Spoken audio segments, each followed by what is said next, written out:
चलिए, आज का जो टॉपिक है वो भारत का प्राकृतिक वनस्पति है। भारत की जो प्राकृतिक वनस्पति है इसके बारे में पढ़ेंगे। भारत में कितने प्रकार की वनस्पतियां पाई जाती हैं, किस किस एरिया में पाई जाती हैं, ठीक है। और वनस्पतियां को निर्धारित कौन करता है? तो वनस्पतियों को निर्धारित दो ही चीज करते हैं, वर्षा करती है और जो है तापमान करता है। जिस क्षेत्र में वर्षा और तापमान ज़्यादा होता है वहाँ वनस्पति बहुत अच्छी होती है, ठीक है। तो वर्षा और तापमान यही दो ऐसी चीज़ें हैं जो वनस्पतियों के विकास को निर्धारित करते हैं, उनके विकास को प्रभावित करते हैं, ठीक है ना। तो हम एक एक करके सबकी चर्चा करेंगे जो है कि वनस्पतियों के विकास के लिए क्या क्या इंपॉर्टेंट होता है। लेकिन भारत में क्षेत्रफल के आधार पर भारत में 6 प्रकार की वनस्पतियां पाई जाती हैं, ठीक है ना।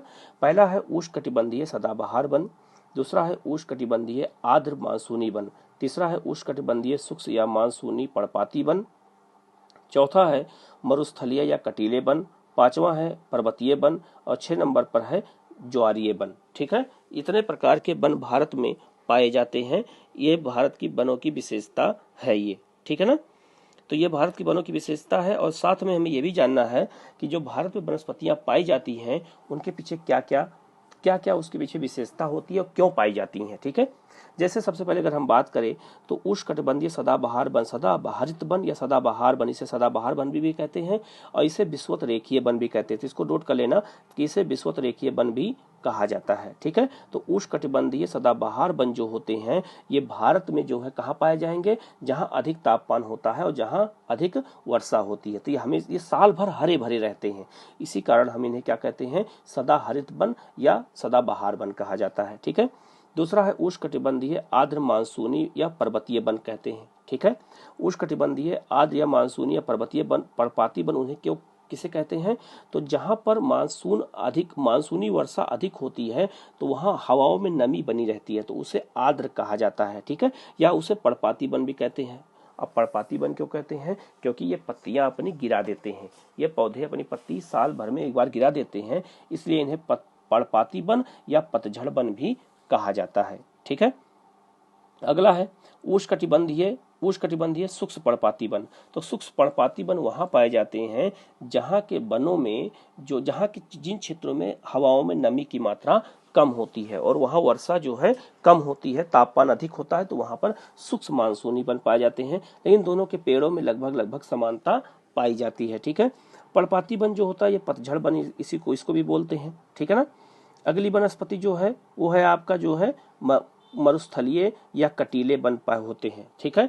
मरुस्थलीय या कटीले वन जो होते हैं इनको हम क्या बोलते हैं, जो है कटीले वन कहा जाता है और ये उन क्षेत्रों में पाए जाते हैं, ठीक है ना। तो ये बहुत इंपॉर्टेंट टॉपिक है, इसको हमें जानना बहुत जरूरी है क्योंकि ये हमें जो है भारत की वनस्पतियां जो हैं ये जलवायु को निर्धारित करती हैं और साथ में जो है निर्धारित किसको करती हैं, तो ये करती हैं जो है मौसम को और अर्थव्यवस्था को भी निर्धारित करती हैं, ठीक है ना। तो ये सब चीजें जानना बहुत जरूरी है कि जो है वनस्पतियों का क्या योगदान है, ठीक है ना। अगला वन है पर्वतीय वन। तो पर्वतों पर जो वन पाए जाते हैं उन्हें हम क्या कहते हैं, पर्वतीय वन, ठीक है ना, ठीक है ना। इसके अलावा जो है ये अगला वन कौन है, ज्वारीय वन, ठीक है। तो ज्वारीय वन क्या होता है कि जो ज्वारीय वन होते हैं ये जो है कहाँ पाए जाते हैं, तो समुद्र तट के किनारे पाए जाते हैं, ठीक है ना। तो भारत में 6 प्रकार के वन पाए जाते हैं जिनके बारे में हमें चर्चा करनी है, ठीक है ना। इसके बाद क्या है, अगला जो वन है वो है कौन सा, तो वो है आपका जो है क्या कहते हैं, कच्छ वनस्पति। तो ज्वारीय वन को कच्छ वनस्पति के नाम से भी जाना जाता है। अभी के करके हम सबकी चर्चा करेंगे, ठीक है ना, क्या उनका लाभ होता है, क्या नुकसान होता है। तो भारत में जो वनस्पतियां पाई जाती हैं वो 6 प्रकार की पाई जाती हैं, सबकी एक एक करके हम चर्चा करते चलेंगे और उनकी विशेषताओं को भी हम जानेंगे, ठीक है ना।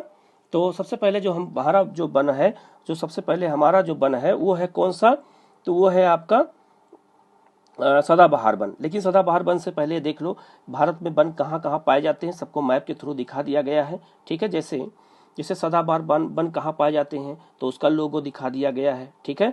इसके अलावा मानसूनी वन कहाँ पाए जाते हैं वो दिखाया गया है। फिर शुष्क वन कहाँ पाए जाते हैं, इस क्षेत्र में शुष्क वन पाए जाते हैं। मरुस्थलीय वन यहाँ पाए जाते हैं और थोड़ा सा यहाँ पाए जाते हैं दक्षिण भारत में। फिर इसके बाद में ज्वारीय वन है, तो ज्वारीय वन कहाँ पाए जाते हैं, तो तटों के किनारे पाए जाते हैं। और पर्वतीय वन कहाँ पाए जाते हैं, तो पर्वतीय वन देखो ये जम्मू कश्मीर, लद्दाख, हिमाचल प्रदेश, उत्तराखंड, सिक्किम और अरुणाचल प्रदेश, तो ये पूरा जो एरिया है ये पर्वतीय वनों का है। तो सबको अलग अलग दिखा दिया गया है वनों को, ठीक है। और आपकी एनसीईआरटी में, क्लास 12 की एनसीईआरटी में वहां पे ये सब दिया गया भी है कि जिससे आप वहां भी समझ सकते हैं कि क्या उसमें क्या क्या चीजें हैं, कैसे हैं, क्या नहीं है, ठीक है ना। अब हम बात करेंगे सबसे पहले पर जो है कौन से वन की, सदाबहार वन की बात करेंगे, ठीक है ना। तो उष्णकटिबंधीय सदाबहार वन की विशेषता क्या होती है, इसका जलवायु की दशा क्या होती है, विशेषता क्या होती है, वहाँ कौन कौन से वृक्ष पाए जाते हैं, क्योंकि जो वृक्ष पाए जाते हैं उसकी वो जरूर क्वेश्चन आता है, ये याद रखना। और वितरण कहाँ होता है, ठीक है ना, वितरण कहाँ होता है, तो ये सब चीजें क्वेश्चन बार बार आता है, तो इससे आपका कोई जो है गलत ना होने पाए, इससे आपको ये चीजें हमेशा याद रखनी है, ठीक है ना।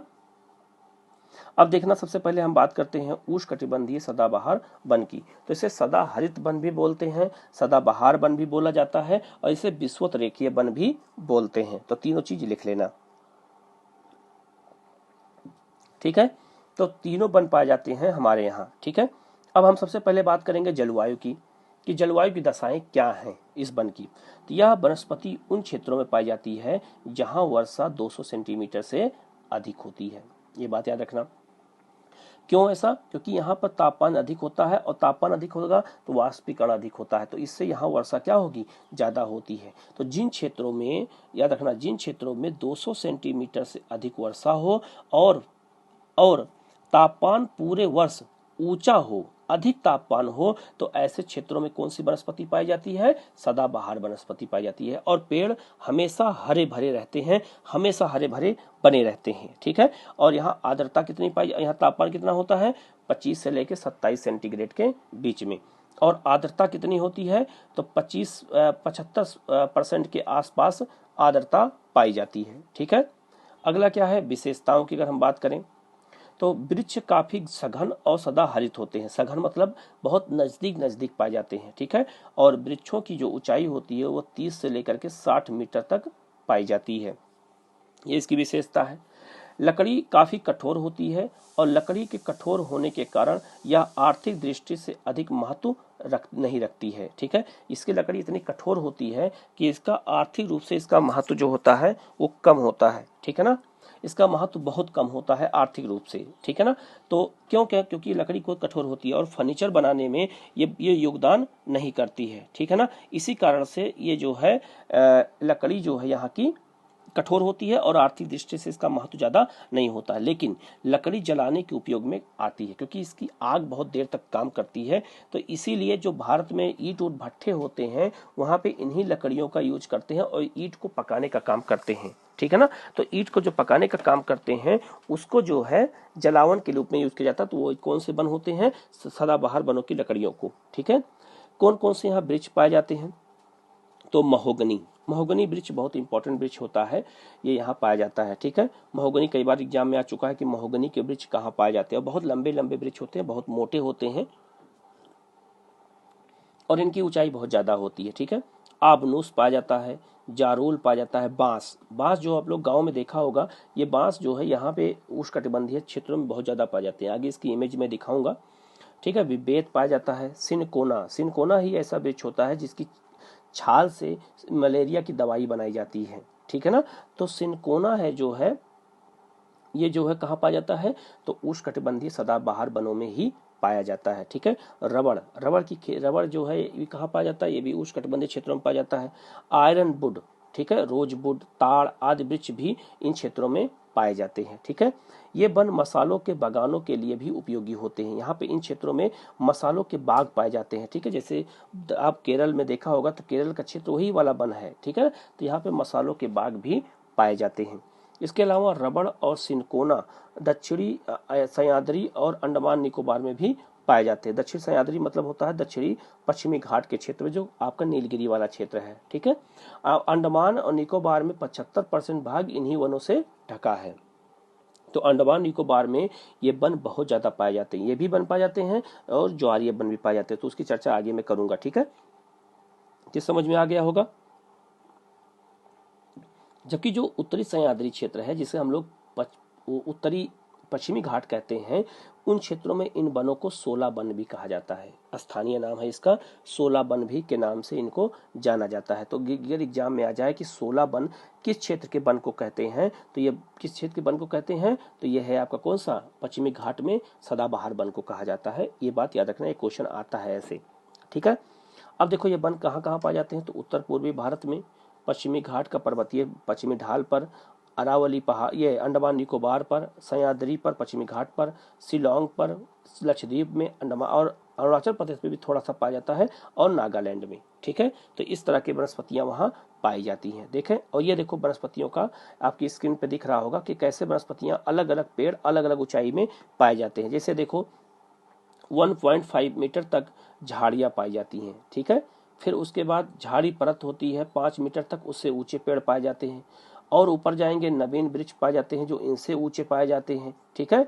और 20 मीटर तक जाएंगे तो इन और अलग किस्म के पौधे पाए जाएंगे, ठीक है, जो एक साथ ही रहते हैं सब। और 40 मीटर के बाद अलग पेड़ पाए जाएंगे। तो पेड़ जो होते हैं और अलग अलग पाए जाते हैं और घने होते हैं और सदा हरित होते हैं, मतलब इसमें कहीं कोई प्रॉब्लम नहीं आती है, ठीक है।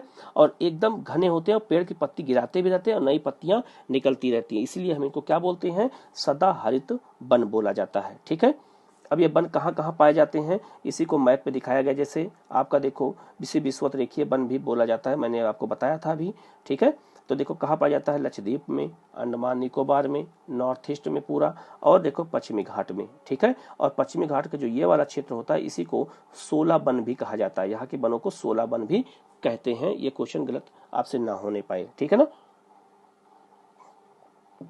ये आपको समझ में आ गया होगा सदाबहार वन कहाँ पाए जाते हैं, कौन कौन सी इसमें लकड़ी पाई जाती है, ठीक है, कहाँ पाए जाते हैं और क्या मौसम की दशाएं होती हैं, ये आपको जानना बहुत जरूरी है, ठीक है। जैसे मैंने बताया ना 200 सेंटीमीटर से अधिक वर्षा होना बेहद जरूरी है, तो ये बात याद रखना, ठीक है ना। इसके बाद फिर जो है अगला क्या है, जो है उष्णकटिबंधीय आर्द्र या मानसूनी या पर्णपाती वन पाए जाते हैं। तो आर्द्र उसे कहते हैं जहां वर्षा ज्यादा होती है। तो पहले इसको मैप पे समझा देते हैं आर्द्र और शुष्क को, जिससे आपको कोई डाउट ना रहे, तब हम आगे बढ़ते हैं। देखो जैसे यहाँ पर एक मैप मैं भी समझाने प्रयास करता हूँ। यहाँ देखिए मानसूनी वन 2 तरह का होता है, एक आर्द्र वन और एक शुष्क वन, ठीक है। ये बहुत जानना बहुत जरूरी है। इसको पर्णपाती, इसको भी पर्णपाती वन बोलते हैं, इसको भी पर्णपाती वन बोलते हैं। ये पूरा मानसूनी वन ही है और भारत में सबसे अधिक मानसूनी वन ही पाया जाता है, लेकिन आर्द्रता और शुष्कता के आधार पर इसको 2 भागों में वर्गीकृत कर दिया गया है, ठीक है। जैसे जब बंगाल की खाड़ी से मानसून आता है तो मानसून सबसे पहले पूर्वी भारत में अटैक करता है, तो इन क्षेत्रों में नमी की मात्रा क्या होगी, ज्यादा हो जाएगी।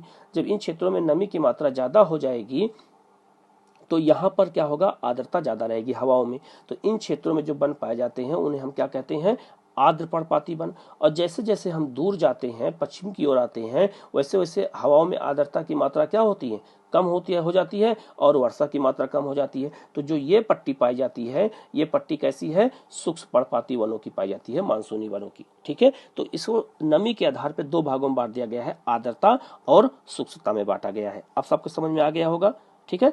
अब पहले हम आर्द्र वन की बात कर लेते हैं, फिर शुष्क वन की बात करते हैं, ठीक है। अब यहाँ दिया है उष्णकटिबंधीय जो आर्द्र मानसूनी पर्णपाती वन होते हैं उनमें जलवायु की दशाएं क्या होती हैं, ठीक है ना। तो जलवायु की दशाएं क्या होती हैं, इस प्रकार की वनस्पति का विकास उन क्षेत्रों में हुआ है जहां वार्षिक वर्षा 100 से 200 सेंटीमीटर के बीच होती है। 100 से 200 सेंटीमीटर के बीच जहां वर्षा होती है वहां पर आर्द्र पर्णपाती वन पाए जाते हैं। देखो ध्यान से, अभी सदाबहार वन में वर्षा कितनी थी, 200 सेंटीमीटर थी, और यहाँ वर्षा कितनी है, 100 से 200 सेंटीमीटर है, ठीक है। तो वर्षा की मात्रा क्या हो गई, कम हो गई, और तापमान भी कम हो जाएगा।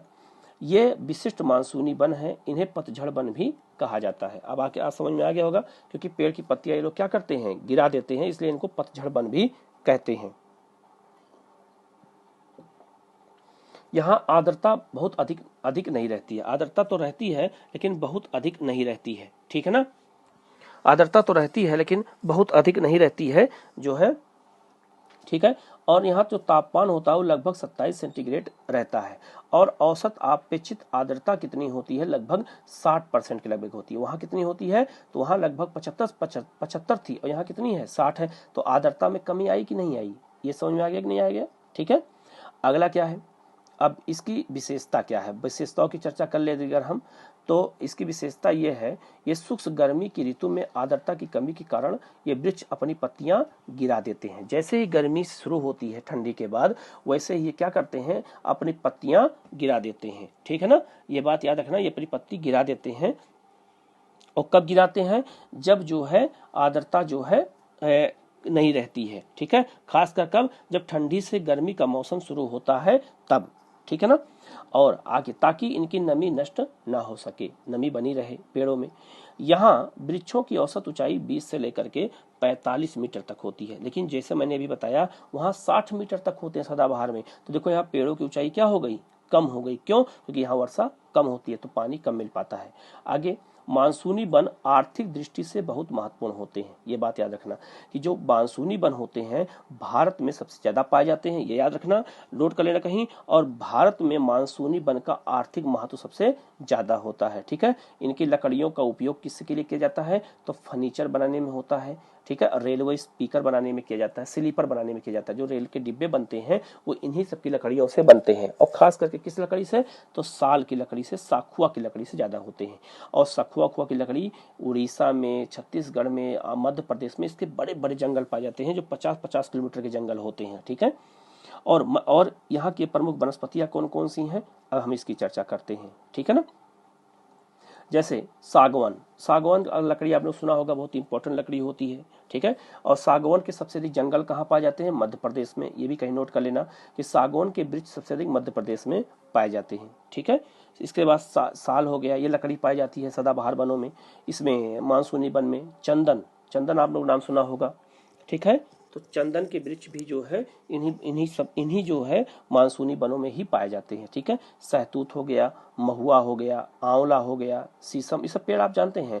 आम हो गया, बांस हो गया, बांस यहाँ भी पाया जाता है लेकिन बांस की किस्म अलग अलग होती है। खैर हो गया, त्रिफला हो गया, टीक हो गया। त्रिफला एक जो है पौधा होता है, पेड़ होता है जिससे दवाएं बनती हैं। ठीक है, टीक हो गया। तो इस सब प्रकार की वनस्पतियां यहाँ पाई जाती हैं। लेकिन साल, सागवन और शीशम की लकड़ी फर्नीचर बनाने के काम आती है। आप लोगों को घरों में देखा होगा साल, सागौन या जो है शीशम के लकड़ी का ही ज्यादा प्रयोग करते हैं। लेकिन हमारे यहाँ आम का भी प्रयोग किया जाता है, जो है ये फर्नीचर और घर को खिड़की और दरवाजा बनाने में। ठीक है ना, आगे क्या कह रहा है, साल की लकड़ी का उपयोग जो होता है वो रेलवे स्लीपर बनाने में किया जाता है। तो साल जो होता है, इसकी विशेषता क्या है साल पेड़ की, तो ये पेड़ इतना इंपॉर्टेंट है कि अगर इसकी लकड़ी को काट के और इसको हम पानी में फेंक दे, 50 साल बाद निकालें, तब भी लकड़ी वैसी की वैसी होती है। ठीक है, तो इसीलिए इसका महत्व बहुत ज्यादा होता है। ठीक है ना, इसके अलावा क्या है, इसमें अगला विशेषता क्या है कि जो पश्चिमी घाट पर्वत की पूर्वा ढाल कहाँ कहाँ पाया जाता है ये, तो पश्चिमी घाट का पूर्वी ढाल, हिमालय का तराई क्षेत्र, बिहार, उत्तर प्रदेश, उड़ीसा, पश्चिम बंगाल। ठीक है, इसके बाद में महाराष्ट्र, आंध्र प्रदेश, कर्नाटक, मध्य प्रदेश, शिवालिक की सहारे भाबर और तराई, प्रायद्वीपीय उत्तर पूर्वी पठार, छत्तीसगढ़ और छोटा नागपुर पठार। ठीक है, और ये उसके वृक्ष के पत्ते हैं। देख लो, पहले तो मैप दिखाता हूं मैं, देखिए ध्यान से। देखो यहाँ सब पत्तियां गिरा दिए हैं। ठीक है, देखो पेड़ सारी पत्ती क्या किए हैं, गिरा दिए हैं। क्यों गिरा दिए हैं, क्योंकि वो जो है यहाँ पर गर्मी के बाद जब शुरू होता है तो इनमें क्लोरोफिल की मात्रा कम हो जाती है, पत्तियों में क्लोरोफिल की मात्रा कम हो जाती है और पेड़ अपनी पत्तियां गिरा देते हैं। ये मौसम के परिवर्तन के कारण होता है। ठीक है ना, तो ये इमेज दिखाने का इसलिए प्रयास किया कि जिससे आपके समझ में चीजें आ जाए, दिमाग में रहेगा कि कैसे वन होते। देखो पतझड़ वन, देखो सारी पत्ती गिर गई कि नहीं गिर गई, अब इस पे नई पत्तियां निकलेंगी बिल्कुल। ठीक है ना, अब आजकल देखा होगा पत्ती निकली भी होगी बहुत सारी। अब देखो यहाँ आर्द्र मानसूनी वन कहाँ पाए जाते हैं, कैसे, ये इस क्षेत्र में भी पाए जाते हैं। थोड़ा सा ये पट्टी, पतली सी पट्टी है, मैंने यहाँ नहीं बनाया है, आप लोग इसको याद रखना, यहाँ भी पाया जाता है। इसके अलावा देखो मैंने भी बताया शिवालिक के क्षेत्र में पाया जाता है, ये एक भाभर तराई का मैदान मैंने बताया था। देखो उत्तर प्रदेश में पाया जाता है। इसके बाद में फिर बिहार में पाया जाता है। ठीक है, बिहार में पाया जाता है। इसके बाद में बंगाल में, ये उड़ीसा में पाया जाता है, छत्तीसगढ़ में पाया जाता है, मध्य प्रदेश में पाया जाता है। तो ये वन इन सब क्षेत्रों में पाए जाते हैं। ठीक है ना, ये याद रखना। इसके बाद में फिर अगला क्या है, उष्णकटिबंधीय सूक्ष्म मानसूनी वन। ठीक है, उष्णकटिबंधीय सूक्ष्म मानसूनी वन। तो सूक्ष्म मानसूनी वन क्या होता है, जहां वर्षा की मात्रा कम होती है, तो ऐसे वन को हम क्या बोलते हैं, सूक्ष्म मानसूनी वन कहा जाता है। ठीक है ना, जो है ये विशेषता आप लोग इसको जाने रखिएगा। ठीक है ना, आगे हम लोग अगर बात करें जो है, जैसे जो है इस पेड़ की जो है क्या क्या विशेषता है, तो उसकी एक चर्चा करेंगे, जलवायु दशाओं की बात करेंगे, ठीक है ना। अब आगे देखते हैं इसके जो है उष्णकटिबंधीय शुष्क मानसूनी जो वनस्पति है, इसकी क्या विशेषता होती है, जलवायु की दशा क्या होती है, और इसके जो है मुख्य वृक्ष कौन कौन से होते हैं और कहाँ पाए जाते हैं, ठीक है। अब देखना जलवायु दशा क्या है, ठीक है। तो जैसे यह वनस्पति उन क्षेत्रों में पाई जाती है जहां वार्षिक वर्षा 50 से 100 सेंटीमीटर के बीच होती है, ठीक है।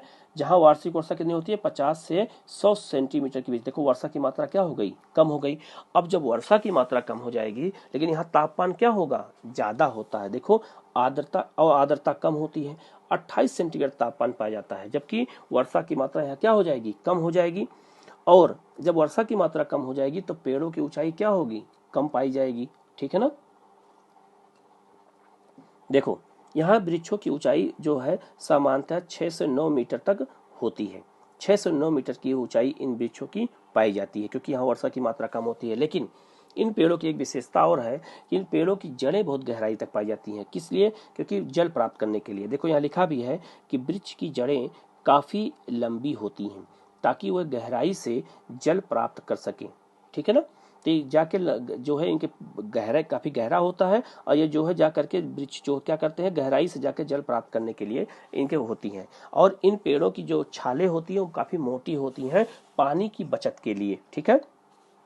पानी की बचत के लिए इनकी जड़ें क्या होती हैं, काफी मोटी हैं। जैसे इन इन इन प्रदेश में वृक्षों की छाल मोटी होती हैं और पत्ते भी मोटे और छोटे होते हैं, ठीक है, मोटे और छोटे होते हैं, ताकि वाष्पीकरण की गति को कम किया जा सके। जब पत्ते छोटे होंगे तो वाष्पीकरण कम हो पाएगा, ठीक है ना।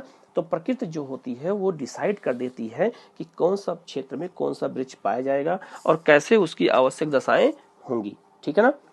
मुख्य वृक्ष और वनस्पतियां क्या क्या हैं इस क्षेत्र की, तो मुख्य वृक्ष और वनस्पतियां क्या है, महुआ है। देखो महुआ यहाँ वहां भी पाया जाता था, बबूल है, पलास, एक पेड़ आ गया पलास का। देखो मैं इसमें इमेज नहीं डाल पाया, मैं थोड़ा सा हमसे मिस हो गया। पलास का जो पेड़ होता है उसको हम लोग बोलते हैं जंगल की आग, बोला जाता है उसको, ठीक है। इस पेड़ को क्या बोलते हैं, जंगल की आग। अभी दिल्ली उल्ली में बहुत ज्यादा पाया जाता है। देखा होगा अगर आप लोगों को याद ध्यान होगा कि इसमें पत्ते सब गिर जाते हैं और केवल बड़े बड़े लाल लाल फूल दिखाई देते हैं, लाल और गुलाबी फूल इसमें आते हैं। तो अगर हम इसको जंगल में दूर से देखें या ऊपर से देखें तो हमें जैसे लगेगा कि जंगल में कहीं आग लगी हुई है, ठीक है ना। तो इसी कारण से इसको क्या बोल दिया गया, प्लास बोल दिया गया। और ये जो है उत्तर प्रदेश का राजकीय पौधा भी, पेड़ भी माना जाता है, प्लास को मानते हैं, ठीक है, उत्तर प्रदेश में। तो इसको नेट पे एक बार सर्च कर लेना, आपको बहुत सारा पेड़ दिख जाएगा, जैसे लगेगा कि जंगल की आग में लगी हो, केवल पत्ते सब गिर जाएंगे और फूल रेड कलर के दिखाई देते हैं, उसे हम लोग प्लास बोलते हैं। तेंदू, जिससे बीड़ी बनती है, तेंदू के पत्ते से ही बीड़ी बनाई जाती है, ठीक है। खैर, खैर के पेड़ से ही क्या बनता है, तो जो कत्था आता है पान में, वो खैर के पेड़ से ही प्राप्त किया जाता है, उसकी छाल से प्राप्त करते हैं। बैर पता ही आपको, बरगद, पीपल पता ही है, पीपल दिल्ली में बहुत ज्यादा पेड़ है। नीम के बारे में पता ही है, खजूर के बारे में पता ही है। तो ये सब प्रमुख वृक्ष यहाँ पाए जाते हैं।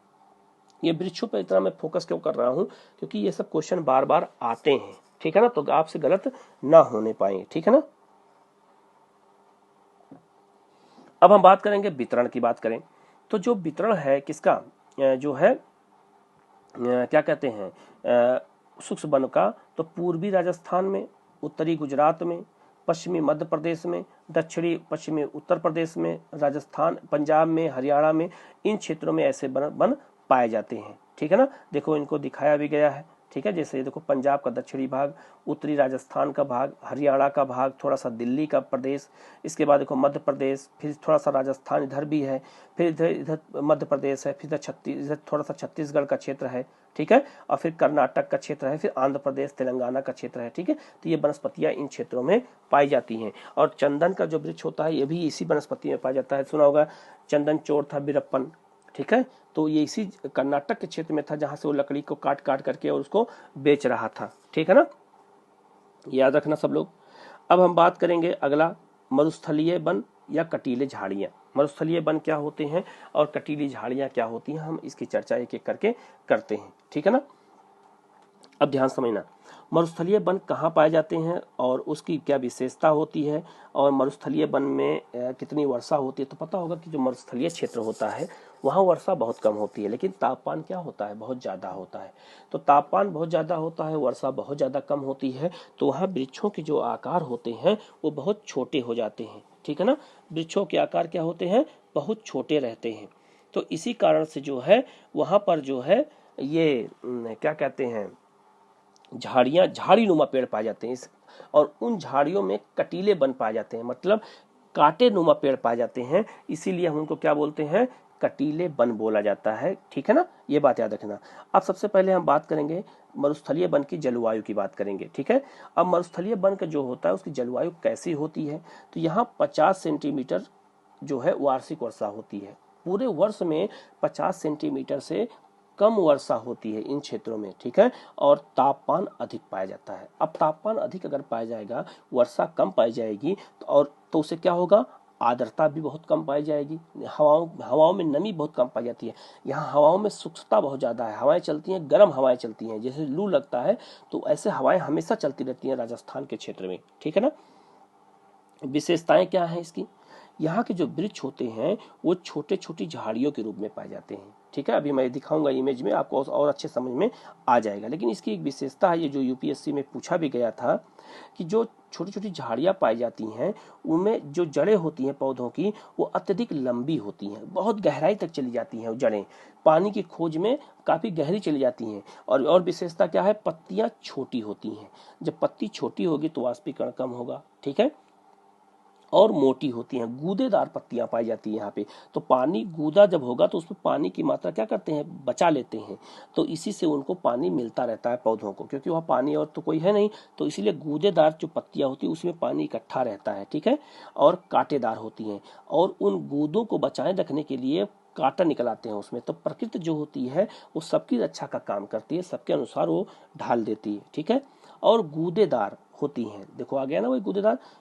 अब ये क्यों होती है, देखो आगे बताया गया है, इससे वह नमी को बनाए रखती हैं। तो नमी को बनाए रखने के लिए ही पत्तियां छोटी होती हैं, जड़ें गहरी होती हैं, मोटी होती हैं। ये मैं इतना फोकस इसलिए कर रहा हूँ क्योंकि इनकी विशेषताओं के बारे में पूछा जाता है एग्जाम में, कि आपको ऐसे एग्जाम में दे दिया जाएगा, क्वेश्चन क्या लिखा रहेगा कि ऐसा कौन सा वनस्पति का क्षेत्र है, क्वेश्चन मैं बोल रहा हूँ, ऐसी कौन सी वनस्पति का क्षेत्र है जिसकी जड़ें लंबी, पत्तियां छोटी, मोटी, कांटेदार और गूदेदार होती हैं, ये किस वन की विशेषता है।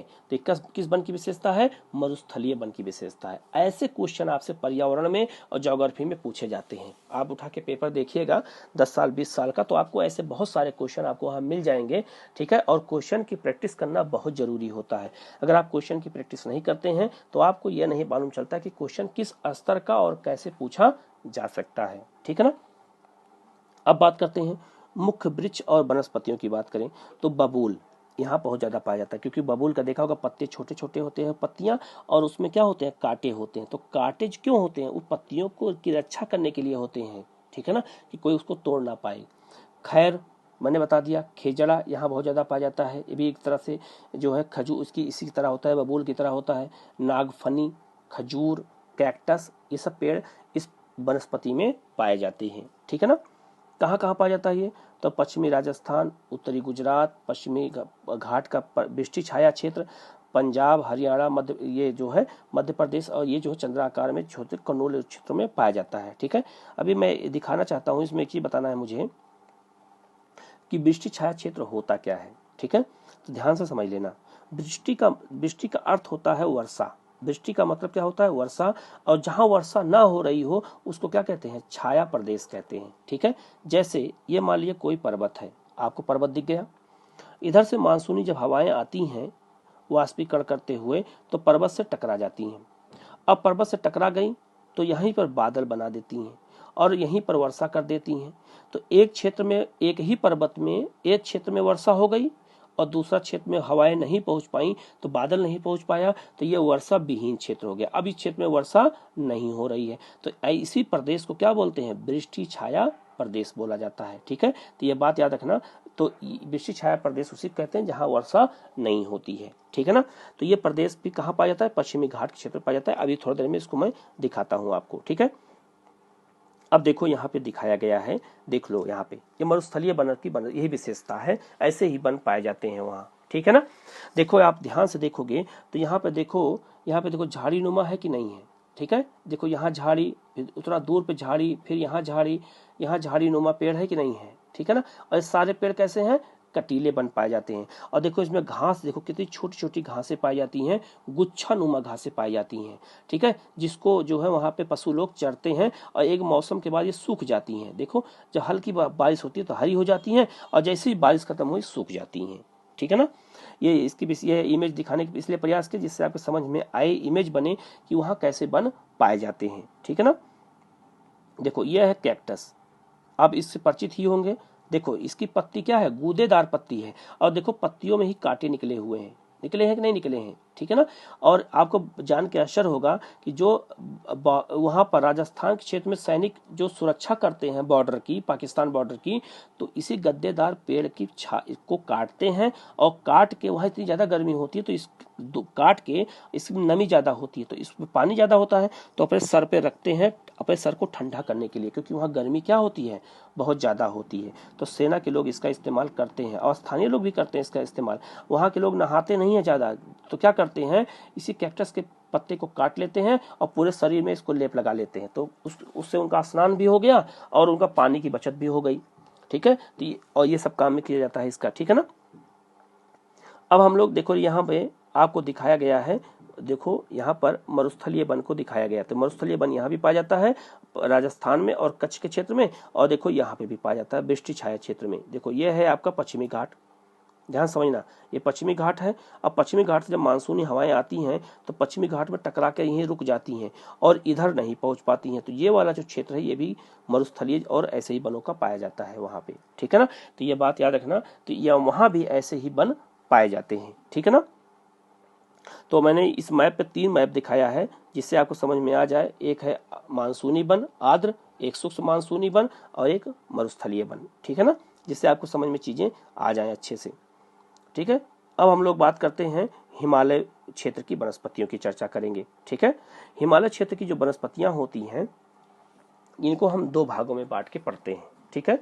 2 भागों में बांट के क्यों पढ़ते हैं, क्योंकि एक तरफ है पूर्वी हिमालय, एक तरफ है पश्चिमी हिमालय, और दोनों हिमालय की ऊंचाइयों में अंतर है, और जब ऊंचाई में अंतर आ जाएगा तो पर्वतीय क्षेत्र के वनस्पतियों में भी अंतर पाया जाएगा, ठीक है। पहले हम मैप दिखा देते हैं पश्चिमी हिमालय और पूर्वी हिमालय की, तब हम चर्चा इसकी करते हैं अच्छे से, ठीक है। देखो यहाँ पे ध्यान से देखो, ये है आपका पश्चिमी हिमालय, जैसे लद्दाख, जम्मू कश्मीर, हिमाचल प्रदेश और कौन सा, उत्तराखंड। तो ये पश्चिमी हिमालय के भाग हो गए।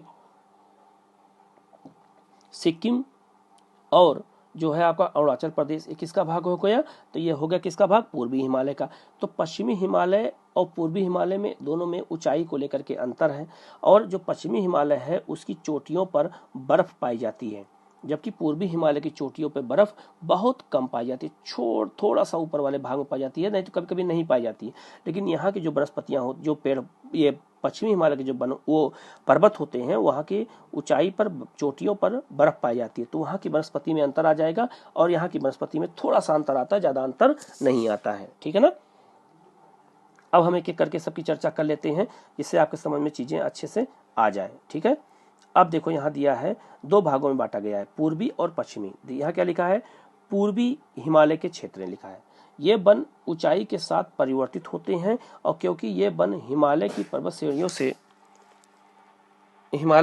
श्रेणियों से संबंधित होते हैं, ठीक है, जहां पर ऊंचाई में वृद्धि के साथ वर्षा और ताप दोनों में परिवर्तन आ जाता है। मैंने क्या बताया आपसे कि वनों के लिए सबसे जरूरी क्या है, तो वर्षा जरूरी है और तापमान जरूरी है, ठीक है। तो जैसे जैसे ऊंचाई पे ऊंचे हम जाते हैं, तापमान में क्या होती है, कमी आती जाती है, और जब तापमान में कमी आएगी तो वर्षा में भी क्या होगा, कमी आएगी, ठीक है ना। अब देखो यहाँ ध्यान से, तो इसके देखो यहाँ एक पर्वत का मैप बनाया गया है, और ऊंचाई के अनुसार देखो अलग अलग प्रकार के वन पाए जाते हैं, ठीक है। जैसे देखो यहाँ पे दिया है उष्णकटिबंधीय आर्द्र पर्णपाती वन, जो मानसूनी वन होते हैं, वो कहाँ तक पाए जाते हैं पर्वतों की ऊंचाई पर, तो 900 से लेकर के कहाँ तक, 1000 मीटर की ऊंचाई तक। तो यहाँ साल, शीशम, सागवान, इन सब के बांस के वृक्ष पाए जाते हैं सबसे नीचे पर्वत पे। लेकिन जैसे पर्वत पर और ऊपर गए तो 900 से लेकर के 1800 तक, 1800 मीटर की ऊंचाई तक जो है वहां पर जो वनस्पति पाई जाएगी कौन सी पाई जाएगी? उपोष्ण वनस्पति पाई जाती है। ये शीतोष्ण और उपोष्ण मतलब लगभग एक ही होता है, बस थोड़ा तापमान को लेकर के अंतर होता है। ओक और चेस्टनट के पेड़ पाए जाते हैं। तो आपसे पूछा जाएगा कि ओक के वृक्ष किस वनस्पति में पाए जाते हैं, तो ये पर्वतीय वन की विशेषता होती है। चेस्टनट किसके हैं? ये भी पर्वतीय वन की ही विशेषता होती है, याद रखना। इसके बाद में शीतोष्ण वन कहाँ तक पाए जाते हैं? जहाँ पे सर्दी गर्मी दोनों होती है, तो लगभग 2700 मीटर की ऊंचाई तक ऐसे वन पाए जाते हैं। इसमें ओक होता है, पेमिल होता है, बर्च होता है, ठीक है। ये सब पेड़ों के नाम हिसाब से आपसे पूछे जाएंगे। मैगलेनिया होता है, एल्कर होता है, चेस्टनट होता है। ये सारे वन जो है कहाँ पाए जाते हैं? पर्वतीय वन में पाए जाते हैं, ठीक है, ये याद रखना। तो शीतोष्ण वन का उदाहरण हो गया, ठीक है। और ऊंचाई पे गए तो शंकुधारी वन पाए जाते हैं। ये भी शीतोष्ण वनस्पति होती है, लेकिन शंकुधारी होते हैं और पेड़ ऐसे होते हैं, शंकुधारी होते हैं, ठीक है। और ये लगभग 3600 मीटर की ऊंचाई तक पाए जाते हैं। जिसमें कौन कौन से पेड़ होते हैं? और ऊंचाई जाएंगे तो चीड़ पाया जाता है, और यही चीड़ का पौधा होता है जिसको जो है जिससे तारपीन का तेल निकाला जाता है, ठीक है। तारपीन का तेल जो होता है वो पेंटिंग वोंटिंग में काम आता है। जब कोई चीज हम पेंट करते हैं तो उसमें काम आता है, ठीक है। तो चीड़ हो गया, स्प्रूस हो गया, स्प्रूस हो गया, देवदार के पेड़ पाए जाते हैं, ठीक है ना। और पूछा जाता है एग्जाम में कि भारत में सबसे ऊंचाई पे कौन सा पेड़ पाया जाता है, तो देवदार का पाया जाता है। इसको नोट कर लेना कहीं पे, ठीक है। भारत में सबसे ऊंचाई पे अगर कोई पेड़ पाया जाता है पर्वतों पर, तो वो देवदार ही पाया जाता है, ठीक है ना। इसके बाद पाइन के पेड़ पाए जाते हैं, भोजपत्र पाया जाता है इसी पन में। भोजपत्र जो है क्या विशेषता है, तो भोजपत्र के जो छाल होती है वो बहुत मजबूत होती है, और पहले के जो वेद पुराण लिखे गए थे वो इसी भोजपत्र पे ही लिखे गए थे। क्लास 6 के एनसीईआरटी में जब आप पढ़ते हैं हिस्ट्री के, तो वहाँ इसी के बारे में बताया गया है। तो वेद पुराण का जो लेखन हुआ है वो इसी पत्ते पर, इसी भोजपत्र के पेड़ पे के छालों पर हुआ है। तो ये पूछा जाएगा एग्जाम में कि भोजपत्र का पेड़ किस हिमालय में पाया जाता है, तो ये कहाँ पाया जाता है, मतलब किस जगह पाया जाता है, ये किस वन की विशेषता है, तो ये पर्वतीय वन की विशेषता है। चीड़, स्प्रूस, देवदार, पाइन और भोजपत्र चारों पेड़ बहुत इंपॉर्टेंट हैं, और यहाँ से क्वेश्चन कई बार आया हुआ है, तो आपसे गलत ना होने पाए, ठीक है। इसके अलावा नुकीले पत्ती वाले पेड़ यहाँ पाए जाते हैं। नुकीली पत्ती बहुत सारे पेड़ यहाँ पाए जाते हैं। ये भी एग्जाम में आ चुका है कि भारत की, बहुत छोटा सा क्वेश्चन है लेकिन बहुत इंपॉर्टेंट है। पूछा गया है कि नुकीली पत्ती वाले जो वनस्पतियां होती हैं वो कहाँ पाई जाती हैं, तो वो कहाँ पाई जाती हैं, तो शंकुधारी वनों में पाई जाती हैं। पर्वतीय वनों की विशेषता होती है, ठीक है। हम और ऊपर गए तो लगभग 4800 मीटर की ऊंचाई तक अब बर्फ धीरे धीरे यहाँ मिलने लगेगी, ठीक है। हम और ऊपर जाएंगे तो यहाँ पे क्या होगा, बर्फ मिलने लगेगी, और जब यहाँ बर्फ मिलने लगेगी तो इसका मतलब है कि उस क्षेत्र में क्या होगा कि पौधे छोटे पाए जाएंगे। तो ये सिलनर और जूनिपर और घास के मैदान, ये तीनों घास के मैदान पाए जाते हैं। ऊपर ही भागे छोटी छोटी घास पाई जाती है वहाँ, ठीक है। और ये झाड़ी नुमा पेड़ पाए जाते हैं वहाँ, अल्पाइन वन इन्हीं को कहा जाता है, ठीक है ना। ये ऊंचाई पे पाए जाते हैं। और ऊपर हम पहुंचे, लगभग 5100 मीटर की ऊंचाई तक पहुंचे, तो वहां तापमान बहुत कम हो जाता है, ठीक है। वहां सूर्य रोशनी बहुत कम पहुंच पाती है और वहां पे ठंडी ज्यादा होती है। तो वहां ऐसी वनस्पति कैसी वनस्पति कहलाती है, टुंड्रा वनस्पति कहलाती है, ठीक है।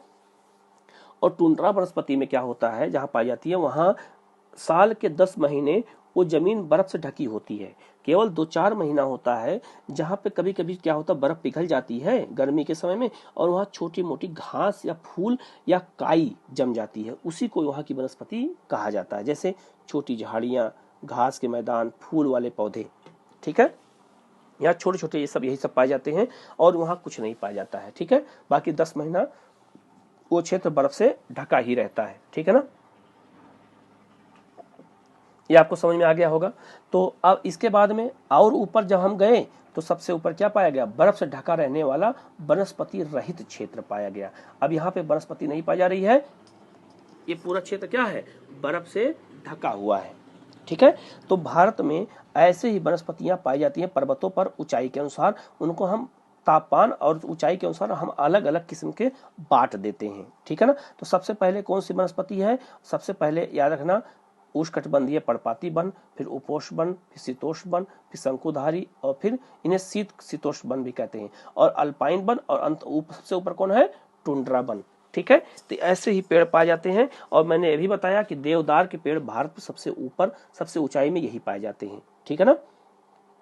ये बात आप लोग याद रखना, इसमें आप लोग भूलना मत, क्योंकि ऐसे क्वेश्चन जब आते हैं तो गलत होने का भी चांस भी बहुत ज्यादा होता है। भोजपत्र, पाइन के पेड़, चीड़ के पेड़ किस किस वनस्पति में पाए जाते हैं, ये सब यहाँ क्वेश्चन बार बार आता है, ठीक है ना। तो आप लोग यहाँ से कोई गलती मत करना, ये आप लोगों से रिक्वेस्ट है, ठीक है ना।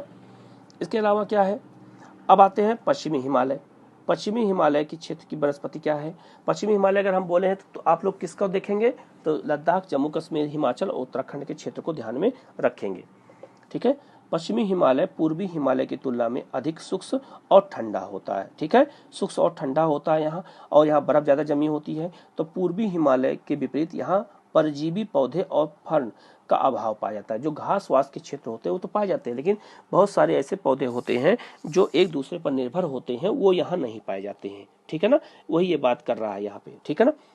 अन्य वनस्पतियां जैसे पूर्वी हिमालय की भांति ऊंचाई के अनुसार ही यहाँ पाई जाती हैं। तो जो मैंने अभी बताया, ये पूरा मैंने दिखाया आपको, यही वनस्पतियां वहां भी पाई जाती हैं और यहाँ भी पाई जाती हैं। अब देखो इनके पेड़ कैसे हैं। देखो आप लोग इस तरह का पेड़ देखा होगा, इसी को शंकुधारी वृक्ष कहते हैं, ठीक है ना। इसी शंकुधारी वृक्ष कहते हैं। ये ऐसे ये देवदार का पेड़ मान लो, सबसे ऊंचाई पे कौन सा पेड़ पाया गया, देवदार का पेड़ पाया गया। तो ऊंचाई के अनुसार देखो ऐसे पेड़ पाए जाते हैं। और देखो इसमें छोटी छोटी घास के मैदान भी हैं, दिख रहा होगा आपको, ठीक है। तो छोटी छोटी जो घास के मैदान हैं वो भी इसी क्षेत्र में ऐसे ही पाए जाते हैं, ठीक है ना। तो ये आपको डाउट नहीं रहेगा, ठीक है। तो ये हो गया पर्वतीय वन की विशेषता हो गई। पर्वतीय वन कैसे पाए जाते हैं, ऊंचाई के अनुसार कैसे पाए जाते हैं, इसी को यह मैप में दिखाया गया है।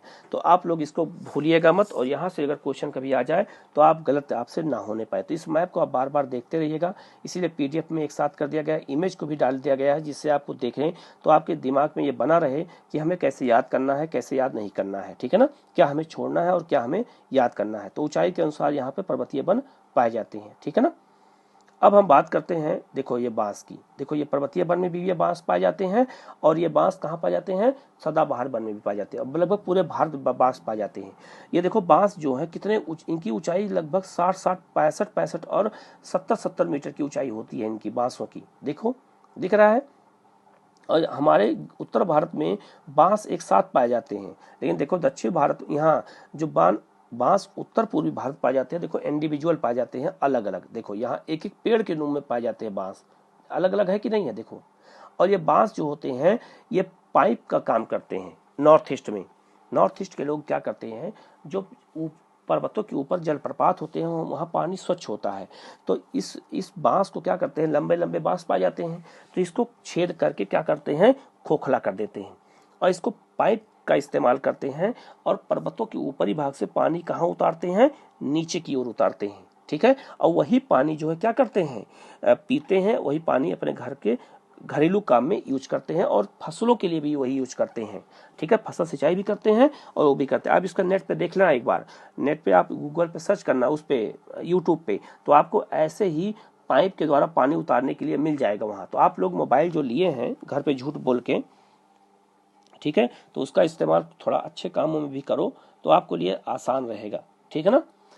अब यार ये आपको समझ में आ गया होगा। तो ये बांस के पेड़ ऐसे ही पाए जाते हैं, देखो कितनी ऊंचाई है इनकी, दिख रहा होगा, ठीक है ना। और कितने मोटे मोटे और मजबूत बांस होते हैं, ठीक है। और बांसों का यूज घर बनाने में भी किया जाता है, ठीक है। इससे बहुत सारे उत्पाद बनाए जाते हैं, इससे बहुत सारे फर्नीचर बनाए जाते हैं बांस से, ठीक है। नॉर्थ ईस्ट की जनजातियां लोग यही सब बांस से फर्नीचर का निर्माण करती हैं, ठीक है। और देखो ये वन कहाँ पाए जाते हैं, इसको यहाँ पे मैप में दिखा दिया गया है, ठीक है।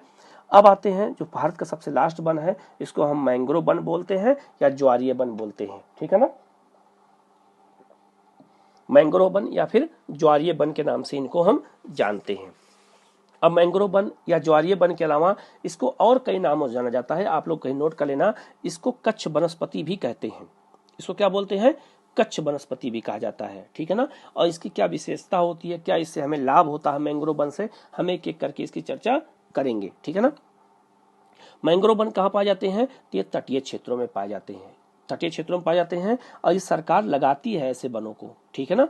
अब बात करते हैं, देखो लिखा है पररक्षित समुद्र तट के निकट सीमा बनाने वाले मैंग्रोव विश्व के उष्ण और उपोष्णकटिबंधीय प्रदेश में सबसे विशेष और खास वन्य पारिस्थितिकी तंत्र होते हैं। ये भारत में या विश्व के ऐसे वन क्षेत्र होते हैं जो खास पारिस्थितिकी तंत्र होते हैं, खास इकोसिस्टम का निर्माण करते हैं।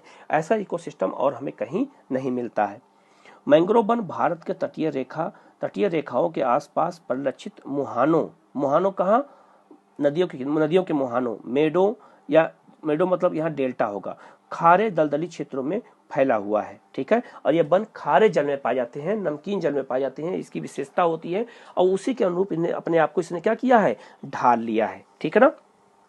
इसके अलावा जो मैंग्रोव होते हैं वो विविध आकार के हेलोफाइट पौधों की संख्या सर्वाधिक होती है। हेलोफाइट पौधे उसे कहते हैं जो दलदली क्षेत्रों में पौधे उगते हैं, उन्हें हेलोफाइट पौधे कहा जाता है। ठीक है, तो ये बिल्कुल दलदली क्षेत्रों में पौधा उगता है।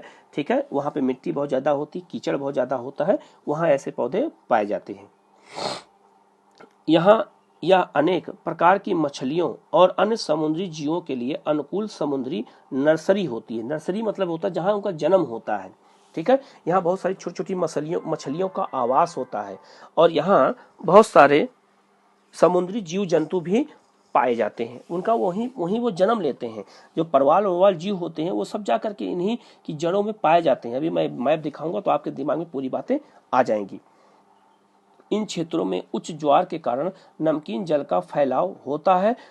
जहां ये वन पाए जाते हैं तो ज्वार जब आता है तो ज्वार का पानी इनकी जड़ों तक पहुंच जाता है, इन पेड़ों तक पहुंच जाता है, तो उन क्षेत्रों में भी नमकीन पानी आ जाता है और दलदली क्षेत्र बना रहता है। इसीलिए इनको हम ज्वारीय वन भी बोलते हैं, मैंग्रोव वन भी बोलते हैं और कच्छ वनस्पति भी बोलते हैं।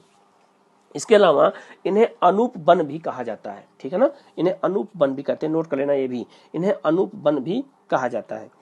विश्व में ज्वारीय वनस्पति कच्छ वनस्पति का सर्वाधिक क्षेत्रफल कहाँ है, भारत में पाया जाता है। ठीक है ना, ये भी बहुत इंपॉर्टेंट टॉपिक है।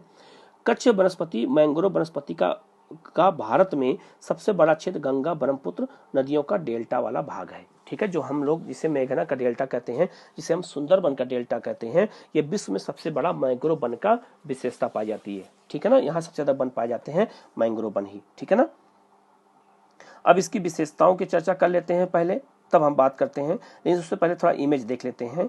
अब यहाँ इमेज देखना, देखो कच्छ वनस्पति ऐसे ही होते हैं। ठीक है, देखो इनकी जड़ें कितनी गहरी होती हैं, देखो कितनी घनी जड़ें होती हैं। ठीक है, और देखो ये कितने घने होते हैं ये पेड़, और इनकी ऊंचाई जो है 30 से 40 50 मीटर तक पाई जाती है, कभी कभी 50 मीटर तक भी पाई जाती है इनकी ऊंचाई। अब यहाँ गौर करना, अब इन्हीं जो जड़ ये है, पत्तियां हैं, इन्हीं पत्तियों में जो पक्षी होते हैं अपना घोंसला बनाते हैं और इनकी जड़ों में मछलियां और समुद्री जीव अपना निवास बनाते हैं। ठीक है, वहां अंडे देते हैं। ठीक है, ये देखो दूसरा इमेज ये दिख रहा होगा। ठीक है, ये देखो ये पूरा इमेज दिख रहा होगा, अलग अलग देखो पूरा जड़ें कैसे फैली हुई हैं। ठीक है ना, और तीसरा इमेज ये है, ये देखो जड़ें, देखो कितनी घनी जड़ें हैं। अब इन जड़ों को सुनामी या फिर चक्रवात हटा पाएगा या उखाड़ पाएगा, नहीं उखाड़ पाएगा। यही कारण है कि मैंग्रोव जो वन होते हैं, चक्रवात जब आता है तो ये उसको रोकते हैं और उसके प्रभाव को कम कर देते हैं। चक्रवात के प्रभाव को, सुनामी आती है, सुनामी के प्रभाव को रोक देते हैं और ये मिट्टी के कटाव को भी रोकते हैं। तो जो तटीय क्षेत्रों में मिट्टी होती है वो कट करके सागर में नहीं जा पाती है, वो मिट्टी को भी रोकते हैं। तो ये मैंग्रोव वन हमारे लिए कई तरह के लाभ देते हैं। ठीक है ना, एक एक करके हम सबकी चर्चा कर लेते हैं। अब देखना ध्यान से, यहाँ लिखा क्या है, उच्च ज्वार के वक्त ये जल में डूबी रहती हैं। जब ज्वार ऊंचा हो जाता है तो ये जल में डूब जाती हैं। ठीक है ना, और जब निम्न ज्वार आता है तो इनके क्षेत्र में सूखा पड़ जाता है। ठीक है, दलदली क्षेत्र हो जाता है, सूखा रहता है। तो ये वनस्पतियां क्या करती हैं, बाढ़ और सूखे के कारण सहनशील हो जाती हैं। चाहे बाढ़ है चाहे सूखा है, ये हमेशा हरी भरी बनी रहती हैं। ये अपने आप को उसी माहौल में ढाल लिया है कि कुछ भी होगा हम ऐसे ही बने रहेंगे। ठीक है ना, ये वनस्पतियां समुद्री खारे जल के प्रति सहनशील होती हैं। ये समुद्री जल को सहन कर लेती हैं, मतलब इसमें कोई फर्क नहीं पड़ता है। ठीक है ना, इसके अलावा तटवर्ती क्षेत्रों में स्थित होने के कारण ये वनस्पतियां तटों की सुनामी और चक्रवात से रक्षा करती हैं। अभी मैंने बताया कि जब चक्रवात और सुनामी आता है तो ये पेड़ क्या करते हैं, घने होते हैं और काफ़ी मोटाई में पाए जाते हैं। तो ये क्या करते हैं, ये हवाओं को रोक लेते हैं, या चक्रवात, ये जो सुनामी आती है, सुनामी के प्रभाव को कम कर देते हैं, इसीलिए हमें नुकसान कम होता है। तो सरकार जो होती है, जहाँ पे सुनामी आने का डर होता है, जहाँ चक्रवात ज़्यादा आ सकता है, तो सरकार ऐसे क्षेत्रों को चिन्हित कर लेती है और वहाँ ऐसे ही पेड़ों को लगाती है कि जिससे जो है कोई नुकसान ना होने पाए। ठीक है, तटीय क्षेत्र के लोगों का, आम जनता का नुकसान ना होने पाए। अब देखो ये सुनामी किससे रक्षा करती है हमारी, तो सुनामी से रक्षा करती है और चक्रवात से रक्षा करती है, क्योंकि इनकी जड़ें क्या होती हैं, बहुत लंबी और विस्तृत होती हैं। अभी मैंने इमेज में दिखाया भी है आपको। ठीक है, आपको पीडीएफ मिल जाएगा, आप बार बार देखना तो आपको चीजें याद हो जाएंगी। ठीक है ना। अब हमें सुनामी से भी रक्षा किया, चक्रवात से भी रक्षा किया। इसके अलावा क्या करता है, इससे ईंधन के लिए लकड़ी प्राप्त हो जाती है। जो लकड़ियां सूख जाती हैं तो वहाँ के स्थानीय लोग और जनजातियां लोग क्या करते हैं कि इसको, लकड़ी को काट के और इसका इस्तेमाल करते हैं किसमें, जलाने के लिए, ईंधन के लिए काम करते हैं, खाना बनाते हैं। ठीक है, और मजबूत टिकाऊ लकड़ी होती है तो उससे नाव बनाते हैं। ठीक है, यहाँ के लोग नाव भी बनाते हैं। इन लकड़ियों को काट काट के और उसको जो है बांध के नाव बना देते हैं। ठीक है, उसी नाव को चलाते हैं और अपना काम करते हैं, मछली पकड़ते हैं, ये सब काम करते हैं। ये तटों के अपरक्षण को रोककर, अपरक्षण मतलब होता है अपरदन को रोककर स्थिरता प्रदान करती है। मैंने बताया था कि ये क्या करती हैं, जब लहरें, समुद्री लहरें आती हैं तट पर, तो समुद्री लहरों को भी ये रोकती हैं। तो वो तटे, तो नमकीन पानी हमारे और आंतरिक क्षेत्र में नहीं आ पाता है। तो ये समुद्री लहरों से भी हमारी रक्षा करती हैं। बड़ी बड़ी लहरें कभी कभी आ जाती हैं जब समुद्र में, तो जब समुद्र तूफान आता है तो लहरें भी बहुत ऊंची ऊंची उठती हैं, तो उनको भी क्या करते हैं, रोक देते हैं। ठीक है ना, ये भी काम करती है ये। इसके अलावा ये वृक्ष प्रदूषण को कम करने में योगदान है। ठीक है, और कम करने में योगदान कैसे हैं, क्योंकि यहाँ पर ऑक्सीजन की उत्पत्ति होगी तो पर्यावरण भी अच्छा रहेगा। आपको जान के आश्चर्य होगा कि सुंदरबन का जो डेल्टा का नाम रखा गया, इसी के नाम पे रखा गया। वहाँ पे एक सुंदरी नाम का पेड़ पाया जाता है, आगे बताऊंगा अभी मैं। वहाँ सुंदरबन के डेल्टा में इतने ज्यादा पक्षी पाए जाते हैं कि वहाँ शाम के समय 3-4 बजे के बाद सूर्य की रोशनी 1 घंटे के लिए दिखाई ही नहीं देती है। इतने पक्षी आसमान में उड़ते हुए पाए जाते हैं। ठीक है, पूरे ढक लेते हैं, सूरज को भी ढक लेते हैं। ठीक है ना, तो 1-2 घंटे के लिए वहां पर रोज उड़ते हैं। तो उस नजारा को देखने के लिए भी कई लोग जाते हैं वहां पे। ठीक है ना। आगे क्या कह रहा है, मुख्य वनस्पतियां क्या है इस क्षेत्र की, तो यहाँ दिया है, देखो मुख्य वनस्पति क्या है, मैंग्रोव, नारियल, सुंदरी, ताड़, ये सब पेड़ यहाँ पे पाए जाते हैं। देखो इसमें जो सुंदरी है, इसी सुंदरी के नाम पर ही सुंदरबन का डेल्टा का नाम रखा गया। देखो यहाँ लिखा है, सुंदरी वृक्षों की अधिकता के कारण ही गंगा डेल्टा के मैंग्रोव वन को सुंदरबन का डेल्टा कहते हैं। ठीक है ना, तो यहाँ सुंदरबन का डेल्टा का नाम जो पड़ा है इसी के नाम पे पड़ा है। ठीक है ना, और ये जो है, जैसे ये वन अपनी जैव विविधता के लिए जाने जाते हैं। यहाँ जैव विविधता बहुत ज्यादा पाई जाती है, जीवों में बहुत ज्यादा विविधता पाई जाती है। बहुत सारे पक्षी, बहुत सारे समुद्री, बहुत सारे जीव, बहुत सारी मछलियां इन क्षेत्रों में घने रूप से पाई जाती हैं, जो उनका प्राकृतिक निवास होता है ये। ठीक है ना। अब वितरण देख लेते हैं कि ये वितरण कहाँ कहाँ इसका पाया जाता है। तो मैंग्रोव जो वन होता है ये पूर्वी घाट में पाए जाते हैं, पश्चिमी घाट में भी पाए जाते हैं और अन्य क्षेत्रों में भी पाए जाते हैं। तो अन्य क्षेत्रों में क्या हो गया, अंडमान और निकोबार में पाए जाते हैं।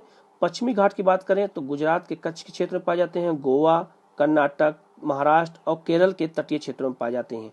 और पूर्वी घाट में पश्चिमी बंगाल, सुंदरबन, पता ही आपको बताया मैंने। उड़ीसा में महानदी डेल्टा में भीतरकनिका में पाए जाते हैं, महानदी के डेल्टा में। आंध्र प्रदेश के गोदावरी क्षेत्र में पाए जाते हैं और तमिलनाडु में पाए जाते हैं कावेरी के डेल्टा में। ठीक है ना, ये आपको मैप पहले दिखा देता हूँ तब आगे बताता हूँ। ये देखिए सारा मैप बना हुआ है आपको समझाने के लिए। ठीक है, देखिए यहाँ पे ये सारे वनस्पतियां पाई जाती हैं। देखो यहाँ सुंदरबन का डेल्टा है, हम यहाँ बांग्लादेश को दिखाए नहीं है। ठीक है ना, और ये बांग्लादेश से भी पाया जाता है। और ये महानदी का डेल्टा है, ये केजी बेसिन है, यहाँ भी देखो पाया गया है। यहाँ कावेरी का डेल्टा है, यहाँ भी पाया गया है।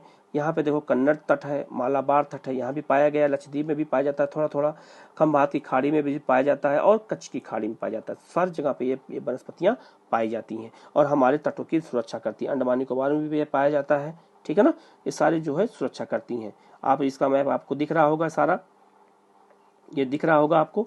ठीक है ना, इसको आप बार बार देखेंगे, नेट पे और सर्च करेंगे तो चीजें याद रहेंगी। एक यहाँ पे एक टॉपिक दिया हुआ है, छोटा सा है, यहाँ है कि वनस्पति और वन में अंतर क्या होता है।